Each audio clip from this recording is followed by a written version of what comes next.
Hello guys, I hope you're all doing amazingly well. I'm back again to making videos. I'm sorry I was missing in action because I really didn't know what to put in here.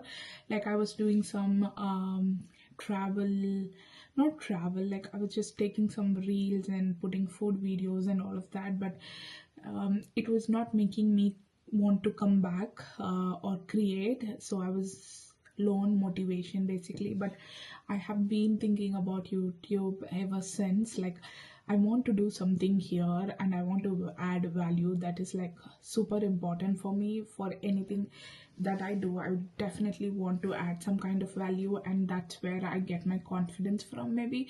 So yeah, today I'm going to speak about something very, very personal and something that I dealt with. And I'm not here to seek any kind of empathy because I think I'm kind of over it. Like, it's not even emotionally impactful to a level that I think like maybe I need to still do a lot of work on it, but I don't think so. I'm emotionally triggered by this subject, but I definitely want to talk about it for someone who has gone through it or who's going through it, or who or for myself to just come back and see the video of how I felt, because emotionally there are so many things that's just changing as life goes by. So what am I going to talk about is bullying, and I want to talk about specifically about bullying in school. And maybe I should make a separate video about bullying, getting bullied as an adult, because I did get bullied just few months back, and it was serious, and I want to talk about it in detail as well. But getting bullied as a child is so deep and so sad, and it just, whenever I speak about it, like, it's not the incident itself, it just makes me sad. Like, oh my god, like, how can you do that to a child? Like, that kind of feel. Anyways, so that's what I'm going to talk about. So yeah, and how, why am I doing this? Like, how did I get inspired by this? Is I was watching this video by Alex Cooper, a big fan of her YouTube channel called as Call Her Daddy, and she did this podcast a few years back where she spoke about her bullying and school bullying and all of that. And I was like, oh my god, this happened with me, or something similar to this happened with me. And I'm like, I didn't even realize that. And I was thinking about why didn't I even give it a thought? Like, while I have all of those incidents very vividly in my head till date, I never thought that it is actual serious bullying. And when I'm putting it out here, like, I mean, I'm speaking about it, like, I did shoot one more video before this and it didn't go well, so I'm reshooting it. So when I was watching that video, I was like, oh my god, this is so sad. Like, what I'm saying is so sad. And why no one gave me that not importance, like, why no one gave the importance to look at it and address it when I was a child. Anyways, I think that is also because I'm from India. I studied in this school, which is a great which is supposed to be a great school. I don't like it. Like, I am not a fan of that school, or any school for that matter, which was around. I'm not telling it's just my school. It is about I think how the culture itself was. I don't know how it is now, because I haven't been in that setup for a very, very long time. So I don't know how the schools are right now. If they improved, great. If they haven't, they should.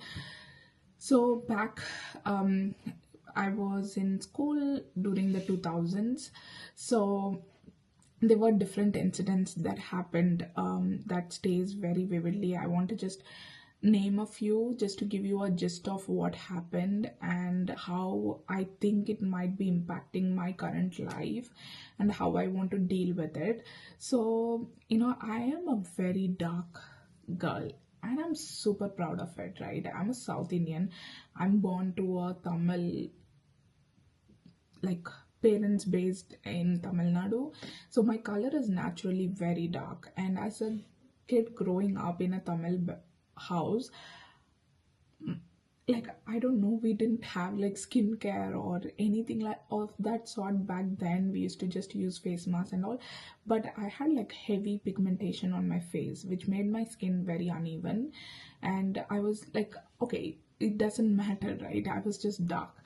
So I was a bit, I never looked at my mirror and said, oh my god, you're ugly. I never felt that.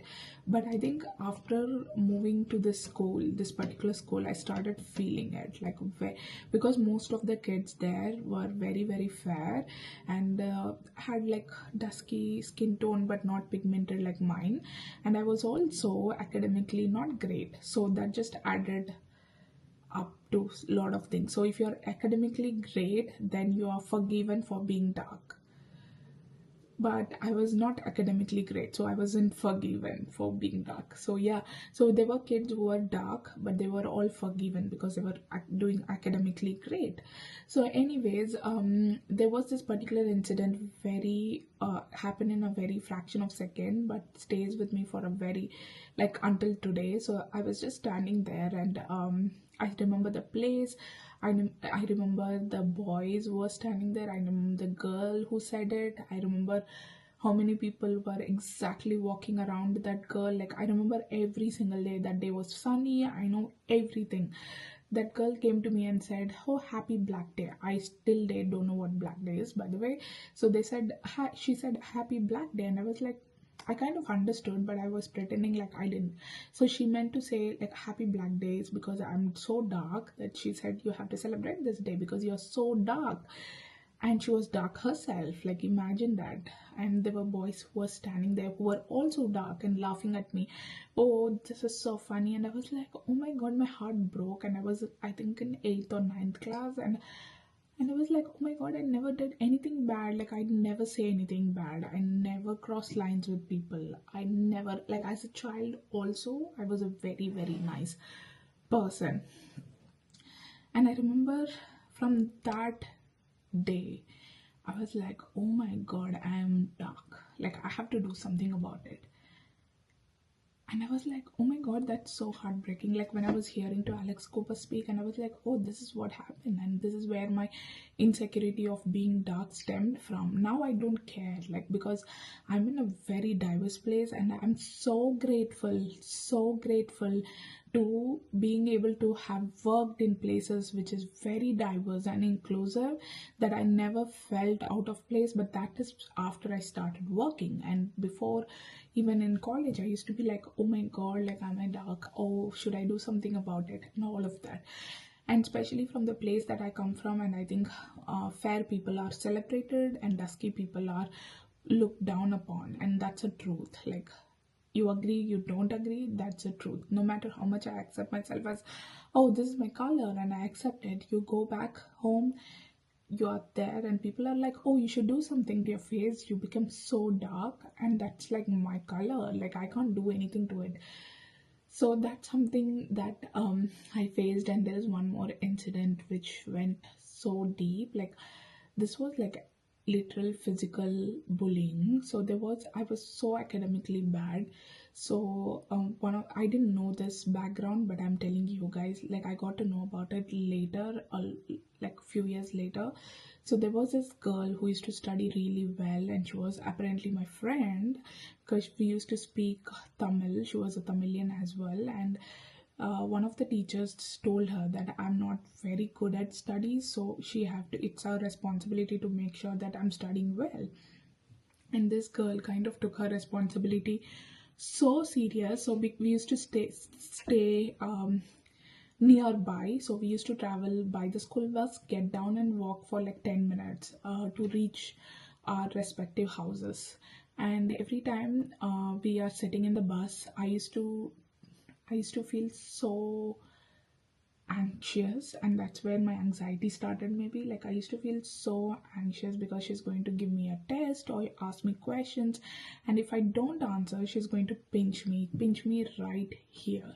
And she used to pinch me so hard, like she had nails at that time, and she used to pinch me so hard, and all of this harm used to look so red, and used to bleed.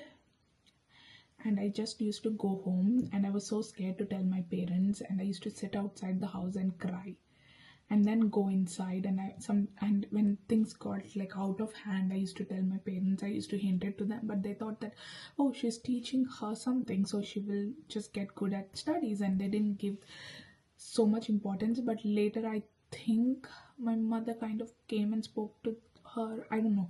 But yeah, I don't remember anyone taking actions when they are supposed to, and that kind of hit me so hard. But 3 years or 4 years later, when I met that girl, I openly asked, why would you do that to me? Like, why would you do that?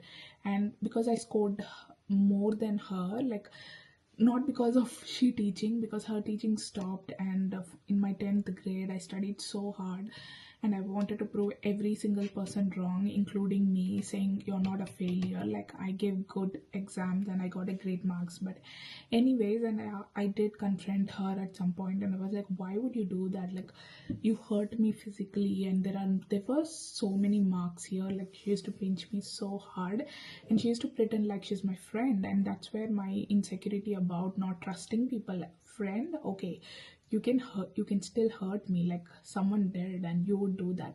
And it took me a long time to come to the terms that, okay, not everyone is going to be like that, and all of that. And I still have issues trusting people. Like, I don't trust anyone that easily. And I have issues making friendships work.